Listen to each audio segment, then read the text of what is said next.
तो जी हाँ, आज हो चुका है नवरात्रि का 5वां दिन। आप सबको नवरात्रि की हार्दिक शुभकामनाएँ। सुबह मेरी हो चुकी है, जैसा कि मैं रोज़ अपने रूटीन को मेंटेन करती हूँ पूजा के साथ। अभी फ़िलहाल नवरात्रा में मैं कोशिश करती हूँ मेंटेन करने की।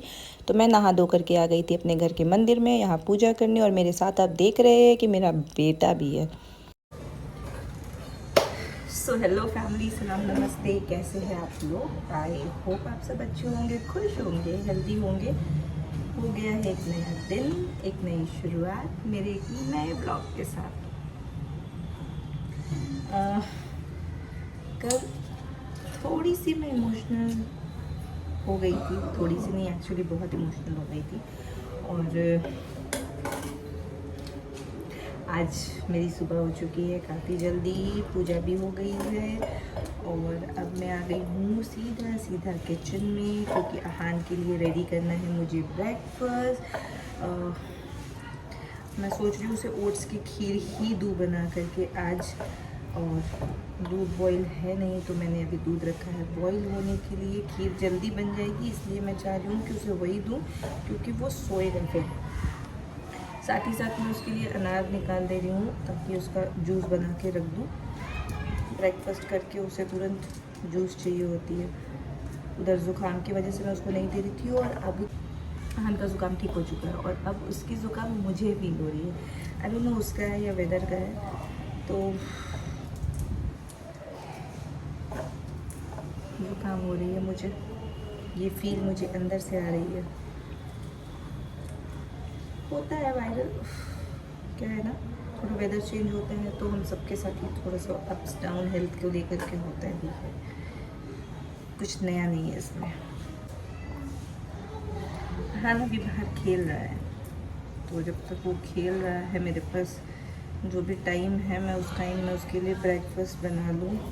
और पता है क्या होता है, पोस्टमार्टम कब निकलता है मैं वो बताती हूँ आपको। जो आप लोग मेरा अगर कल आप लोगों ने अगर मेरी कल वीडियो देखी है तो मैं उस चीज़ के रिगार्डिंग थोड़ी सी बात करना चाहूँगी कि हमारा वो फ्रस्ट्रेशन पार्ट, वो पोस्टमार्टम वाला स्ट्रेस जो होता है, जो डिप्रेशन कहते हैं हम पोस्टमार्टम, वो कब निकलता है?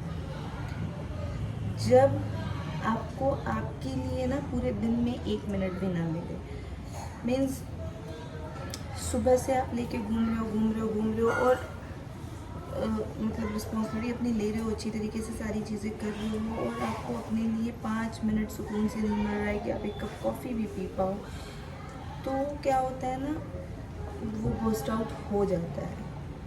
और स्पेशली कई बार ऐसा जब होता है, मैंने पहले भी बताया है और दिखाया भी, कई बार ऐसा होता है कि बच्चे के साथ हमें काम करना होता है, बच्चे को ले करके, और बच्चा जैसे जैसे बड़ा हो रहा होता है ना, वो एक जगह शांति से नहीं रहता है, तो उसे भी प्रोटेक्ट करना है, वो भी कुछ गलत चीज़ें ना उठाए ना करे। उस चक्कर में जो एक माँ का फ्रस्ट्रेशन होता है ना, वो बाहर आना शुरू होता है। और कल मेरे साथ एग्जैक्टली यही हुआ। कल एक्चुअली मैं किचन में काम कर रही थी, मैंने यहाँ को सामने रख रखा था, और ऑल ऑफ अ सडन उसने क्या किया ना, वो डिटर्जेंट का बॉक्स उठा करके वो मुंह में ले रहा था। तो मैंने एक बार उसे मना किया, 2 बार मना किया, 3 बार मना किया, और चौथी बार में मैं बर्स्ट आउट हो गई। मैंने चिल्लाना शुरू कर दिया उस पर, जो कि बिल्कुल गलत है। मैंने पहले भी कहा है, मैं आज भी कह रही हूँ, बट कंट्रोल नहीं रहता है। ट्रस्ट मी, कंट्रोल नहीं हो पाता है। आप चाहो ना चाहो आप बर्स्ट आउट कर जाते हो, और वो गिल्ट इतना बुरा होता है, इतना बुरा होता है ना, कि मैं आपको बता नहीं सकती हूँ। वो जो उसके बाद मैं रोई हूँ बैठ कर के ना, कि मैंने आहान पे चिल्लाया, और जिसमें उसकी गलती नहीं है, उसको मालूम नहीं है कि वो क्या कर रहा है, क्यों कर रहा है, ये चीज़ सही है गलत है, अभी तो हम लोग उसे सिखा ही रहे। तो वो गिल्ट मेरे अंदर इतना ज़्यादा आ गया था कि मैं घंटों रोई हूँ कल बैठ गई इस चीज़ के लिए। एंड उसके बाद फिर मैंने उसे रूम में लिया, रूम को लॉक कर लिया, क्योंकि घर पे कोई था नहीं। फिर मैंने उसको अंदर ही डिनर वगैरह करवाया, अच्छी तरह से डिनर वगैरह करने के बाद फिर मैंने जब अपने जैसे देखा कि मैं अपने जब काम में लग गई, तो वो अपना खेलने में बिज़ी हो गया अपने टॉयज़ के साथ। तो कई जगह वो समझता भी है उस चीज़ को कि मम्मा अकेले हैं तो परेशान ना करूँ, मैं क्या करूँ, कहीं कहीं मेरा भी बर्स्ट आउट हो जाता है। तो मैं बहुत कोशिश करती हूँ कि मैं इस चीज़ पे कंट्रोल करूँ, ध्यान रखूँ। आई विश कि आगे से ना हो, एटलीस्ट मेरे बच्चे पे मेरे गुस्सा ना निकले। मैं ज़रा सी बातों में क्या बिजी हुई, यहाँ देखिए दूध उबल गई। अरे क्लैप तो उतारो, उसका कैप तो निकालो।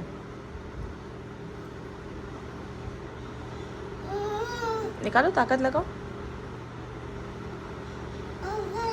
नहीं निकल रहा है।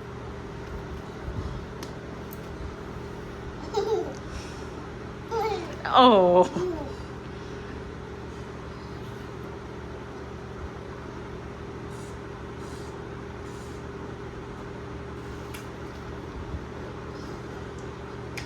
Thank you my baby. सुबह को एक कप कॉफ़ी बनाई थी जो कि पूरी ठंडी हो गई, मैं पी नहीं पाई थी ठीक से। और अभी फिर मैंने एक कप कॉफ़ी बनाई जो कि फिर से ठंडी हो गई। तो चलो कोई नहीं, this is all just part of life.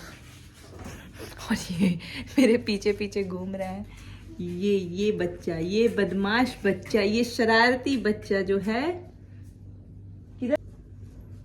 हर साल नवरात्रि में मैं 2 से 3 किलो वेट लॉस कर लेती हूँ। तो 2 से 3 किलो वेट मेरा लॉस हो ही जाता है हर साल नवरात्र में। और इस साल मुझे लगता है कि वो डबल होने वाला है, 2 से 3 नहीं, 3 से 6 किलो मेरे ज़रूर जाएंगे, just because of this kid. कोई नहीं, फिर भी मुझे अच्छा लग रहा है, फिर भी मुझे मज़े आ रहे हैं। और फिर भी मैं नवरात्रा करना नहीं छोड़ूंगी क्योंकि सुकून मिलता है बस। मैं इसके बकेट को लगाने गई वॉशरूम में और इसे रूम में छोड़ के गई थी। और ये देखिए ये बिल्कुल अंधेरा है यहाँ पे, और ये तो मेरे फ्लैश लाइट से इतनी रोशनी हो रही है। ये इस तरह से स्टोर रूम में घुसकर बैठा हुआ था। मैं आवाज़ें लगा रही हूँ और ये मिला मुझे यहाँ। इसके बाद फिर से मैंने इसे खड़ा किया और ये गायब। मैं इसे ढूंढ रही हूँ कहाँ है कहाँ। ये देखिए यहाँ है, ये रूम में घुस करके। उफ। तो अभी अहान को मैंने सुला दिया है उसका लंच करवाने के बाद। मुझे आजकल बिल्कुल ही नींद नहीं आ रही है, ना दोपहर में ना सुबह के टाइम में। 2 दिन से तो वो अच्छी खासी नैप ले रहा है, दोपहर में भी ले रहा है और सुबह के टाइम में भी अपने ब्रेकफास्ट के बाद ले रहा है, बट मुझे नहीं आ रही है नींद। तो मैं और रात को भी काफ़ी लेट सो करके मैं बहुत जल्दी उठ रही हूँ। मैं ये नोटिस कर रही हूँ अपने में और ये चीज़ बिल्कुल सही नहीं है। अभी मैं फिर से, क्योंकि वो सो चुका है, तो मैं सोच रही हूँ बिल्कुल एक गरम कॉफ़ी की मग रेडी कर लूँ, अच्छे से कॉफ़ी पी लूँ। और क्योंकि मेरे हेयर्स ना बहुत रफ हो गए हैं, बहुत ज़्यादा, मैंने अभी ये चीज़ नोटिस की है। ये मुझे छूने में भी इतने ना हार्ड से ऐसे फील हो रहा है। तो मैं सोच रही हूँ जब तक अभी वो कम से कम 1.5 से 2 घंटे तो सोएगा ही सोएगा, मिनिमम 1.5 घंटे तो ज़रूर सोएगा। तो इस 1.5 घंटे में मैं सोच रही हूँ मैं अपना हेयर स्पा कर लूँ। नॉर्मली मैं रात को करती थी, बट अब रात को टाइम मिलता नहीं है मुझे। तो मैं सोच रही हूँ कि मैं अभी कर लूँ, जब तक वो सो रहा है। उठेगा जब तक, तब तक हो जाएगा। मैं देखती हूँ क्योंकि रूम में लाइट ऑन हो नहीं सकती है हाल की वजह से। तो मैं जितना शूट कर पाऊँगी मैं कोशिश करती हूँ करने की, और आप लोगों के साथ शेयर करूँगी। और अगर आप लोगों को उसका पूरा ट्यूटोरियल चाहिए होगा तो मैं एक दिन अच्छे से सारा कुछ शूट करके आप लोगों के साथ शेयर कर दूँगी। फ़िलहाल मैं जाती हूँ अपना हेयर स्पा करने के लिए और मैं आपको रिज़ल्ट दिखाऊँगी। फिर मैं इंजॉय करूँगी और स्पा भी मैं कर लूँगी साथ ही साथ। तो अभी पहले मैं इसमें स्पा क्रीम अप्लाई करती हूँ। सो बस इतनी ही चीज़ों की ज़रूरत पड़ती है, यही इक्विपमेंट्स चाहिए होते हेयर स्पा के लिए। हेयर स्पा क्रीम, सीरम, बोल एंड हीटिंग कैप। और इसमें आप इतने सारे पैसे बचा सकते हो, वाओ। और ये लगा ली मैंने अपनी हीटिंग कैप। सो मेरी हेयर स्पा हो चुकी है, हेयर्स मैंने वॉश कर लिए हैं। एमएल का साउंड निकालना है, दो मम्मा निकाल देगी। इसके फ़ोन को मैंने आज चालू किया है। लो, क्वैक क्वैक क्वैक।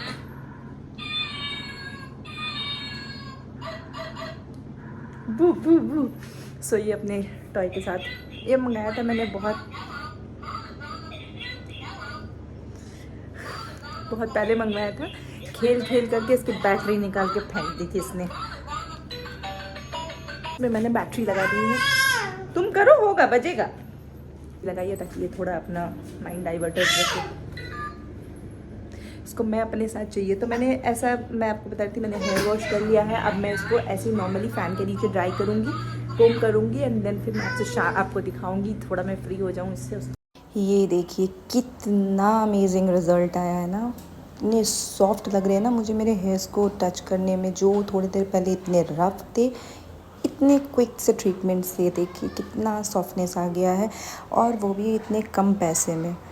मतलब भाई ये सारी चीज़ें ना लाइफ सेविंग होती है हम जैसे लोगों के लिए, जिनके पास टाइम नहीं है, जो इतना सैलून में टाइम नहीं दे सकते, उनके लिए तो ये रामबाण है सीरियसली।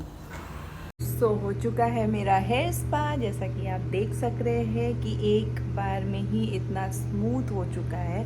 और मैं नहीं कह रही हूँ कि पार्लर्स नहीं जाना चाहिए या पार्लर्स में नहीं करवाना चाहिए हमें।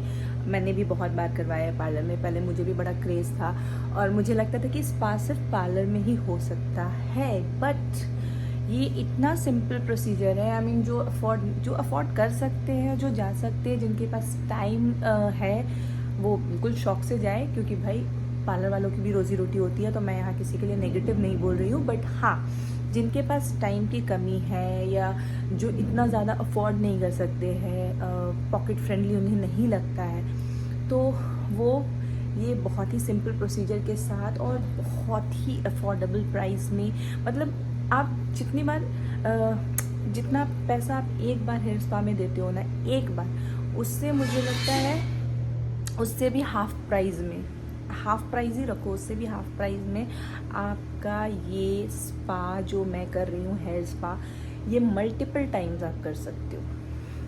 और ये मैं ऐसी नहीं कह रही हूँ, मैंने किया है तभी मैं आपको बता रही हूँ। मैंने आज आप लोगों को विश नहीं किया ना, तो आज नवरात्रा का 5वां दिन है और मैं आप सबको विश करती हूँ हैप्पी नवरात्रा। आप लोग अच्छे से अपनी, आई होप कि अच्छे से पूजा एंजॉय कर रहे होंगे। अब मैं इस वीडियो को यहीं एंड कर रही हूँ, मैं जा रही हूँ शाम की पूजा करने के लिए। हम मिलेंगे फिर एक नया दिन, एक नई शुरुआत, एक नए ब्लॉग के साथ। तब तक के लिए खुश रहिए, हेल्दी रहिए और मुस्कुराते रहिए। और अगर मेरी ब्लॉग आप लोगों को पसंद आ रही है तो प्लीज़ इसे लाइक करें, शेयर करें, सब्सक्राइब करें और अपने प्यारे प्यारे कमेंट्स के साथ मुझे बताएं कि आप किस शहर से हैं और आपको मेरा ये हेयर स्पा ट्रीटमेंट कैसा लगा। बस खुश रहिए, क्योंकि ज़िंदगी बहुत खूबसूरत है।